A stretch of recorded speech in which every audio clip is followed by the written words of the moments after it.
বন্ধুরা, আমরা যারা ছাদ বাগান করি প্রায় প্রত্যেকেরই ইচ্ছা থাকে যে একটা বনসাই করব। তো তেমনই আজকে একটা বনসাই আপনাদের দেখাচ্ছি, যে একটা পাকুড় গাছ। গাছটা প্রায় 3 বছর বয়স হতে গেল, এই পটে রয়েছে, আমি বসিয়ে রেখেছিলাম। তো এটা প্রায় জুন মাসের মাঝামাঝি সময় গাছটার কিছু ডালপালা ছাঁটবো, যেগুলো রাখার সেগুলো রাখবো, যেগুলো মনে করবো কেটে দেবো, এবং এটা আজকে একটা পট চেঞ্জ করে নতুন পটে দেবো। আসলে এই বনসাইগুলো অনেকে শখে করে, এটা আমারও একটা শখের বনসাই। আমি চেষ্টা করছি, এখনও পুরোপুরি বনসাই হয়নি, একটা বনসাইয়ের রূপ দেওয়ার। তো দেখতে থাকুন আপনারা কতটা কী করতে পারি। এই পাকুড়ের বনসাই করতে খুব বেশি যে খাটতে হয় তা নয়। মাসে একবার করে গোবর সার লিকুইড করে বা গলে গুলে দিতে হয়, আর তেমন কিছু সার খুব একটা প্রয়োজন হয় না। আর এতে রাসায়নিক সারও দেওয়া ঠিক নয়, আমি দিও না। তো গাছটা মোটামুটি একটা সুন্দর শেপে এসছে, আপনারা দেখতে পাচ্ছেন। এবারের পুরোনো মাটিগুলো প্রায় পুরোটাই আমি সরিয়ে ফেলবো।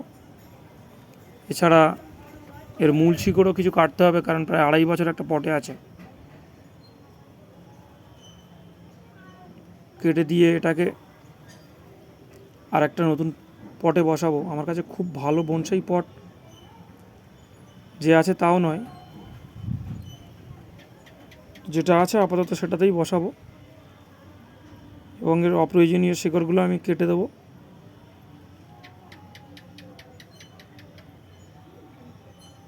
খুব বেশি ক্ষতি হয় না শিকড় কাটলে এর, কারণ প্রচুর শিকড় চারিদিক দিয়ে বেরিয়েছে এবং কিছু ঝুরিও নেমেছে। এবার মূল শিকড়টাও আমি কিছুটা কেটে দেবো, যতটা সম্ভব কেটে যেটুকু না রাখার বাদ দিয়ে এবারে আমি এটাকে একটা পটে বসিয়ে দেবো। আপনারা দেখতে থাকুন বনসাইটা কেমন রূপ নেয় আস্তে আস্তে। পূর্ণাঙ্গ বনসাই তৈরি করতে মোটামুটি 5 থেকে 6 বছর সময় লাগবে, তারপর একটা মোটামুটি ভালো শেপে আসবে। এই বর্ষায় এর বৃদ্ধিও প্রচুর হবে, ওই জন্য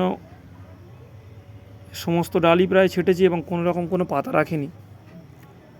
আর আমার নিজের তৈরি বনসাই সয়েল আগে যেগুলো করে রেখেছিলাম সেটা দিয়েই ভরাট করে দিচ্ছি আস্তে আস্তে।